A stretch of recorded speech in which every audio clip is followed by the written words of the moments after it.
पैगाम हमको मिला है करबला से। वहां भी सत्ता की लड़ाई थी, सही और गलत के बीच।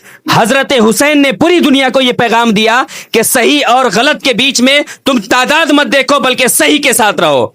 इस वक्त अभी सही के साथ आपको रहना है। हार जीत अपनी जगह पे है, लेकिन इंशाअल्लाह मुझे यकीन है कि इस बार पहली मर्तबा इस चुनाव के बाद जब सरकार बनेगी तो बिहार में कोई पहली मर्तबा कोई मुस्लिम डिप्टी सीएम बनने जा रहा है इंशाअल्लाह, मुझे यकीन है। आप लोग कोशिश कीजिए, साथ दे रहे हैं वो है राणा रंजीत साहब की टीम।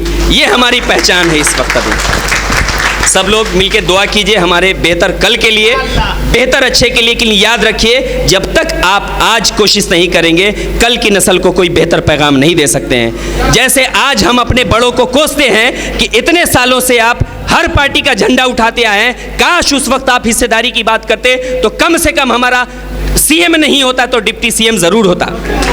आज आपका कोई वजूद नहीं है जिसका 1.5% है, जिसका कोई वजूद नहीं है जो भाजपा की सरकार में मंत्री रहा है, वो डिप्टी सीएम की बात करता है। और आज जो आपने बरसों से हर पार्टी को संसद में पहुंचाया, असेंबली में पहुंचाया, जिनके पिता को, जिनके माता को आपने मुख्यमंत्री बनाया, जिनके पूरे खानदान को आपने उस मकाम तक पहुंचाया, आज आपको हिस्सेदारी देने से वो कतरा रहे हैं। बोले कि ना, ये क्या हो रहा है, ये समझिए आप अपनी कमी को। ये आप तंज करने की बात नहीं है, आपको अफसोस करने की बात है। कम से कम इस लड़ाई को आज से किसी पास्ट का हिस्सा मत बनाइए जैसे हम कोस रहे हैं, ताकि आने वाली नस्ल हमारे ऊपर ना कोसे। वो कोशिश करेंगे इंशाअल्लाह, कल की नस्ल बेहतर होगी, इसका मुझे यकीन है। अस्सलाम वालेकुम वरहमतुल्लाहि वबरकातुहू। बहुत बड़ा नेता पैदा कीजिए। इस वक्त अभी मैं समझता हूं कि हिंदुस्तान में और पूरी दुनिया में वैसी साहब ऐसा कोई चेहरा नहीं है जो दस्तूर की हिफाजत के लिए दिन रात एक कर रहा है, कोई दूसरा चेहरा नहीं। एक अकेला जब इतनों पे भारी है तो हम जैसे इस वक्त अभी राणा रंजीत और उनकी टीम में एक सबूत दीजिए आप कि सैकड़ों की तादाद में इस तरह का काफिला हमारे पास असेंबली में बिहार की असेंबली में पहुंचे, जहां पे एक ओवैसी की कमी नहीं, कम से कम 10 ओवैसी हमारे पास रहे। इंशाअल्लाह मुझे यकीन है कि आपके किसी भी आपकी हक तलफी नहीं की जाएगी, लेकिन शर्त यह है कि आपका नुमाइंदा हो, आपका बोलने वाला हो। हम हर समाज की बात करते हैं, सबकी वकालत करते हैं और सबकी बात करते हैं। सबसे मुराद है कि जिसको भी ज़रा भी लगता है कि उनके साथ नाइंसाफ़ी हुई है, हक तलफी हुई है, वो सब हमारे हैं इस वक्त अभी, और सबकी आवाज़ बनकर असेंबली में उनकी आवाज़ पहुंचाने का काम करेंगे। ये हमारा मकसद भी है और हमारी जिम्मेदारी भी है यकीनन। तो ये पहली मर्तबा मजलिस आपके दयार में आया है।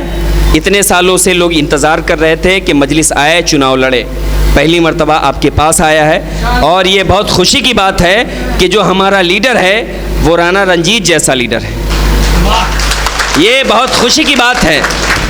जब टीम का कैप्टन मजबूत होता है तो वर्ल्ड कप ऐसे अपने आप आ जाता है। प्लेयर वही है, सिर्फ कैप्टन बदलता है तो वर्ल्ड कप आ जाता है हमारे पास।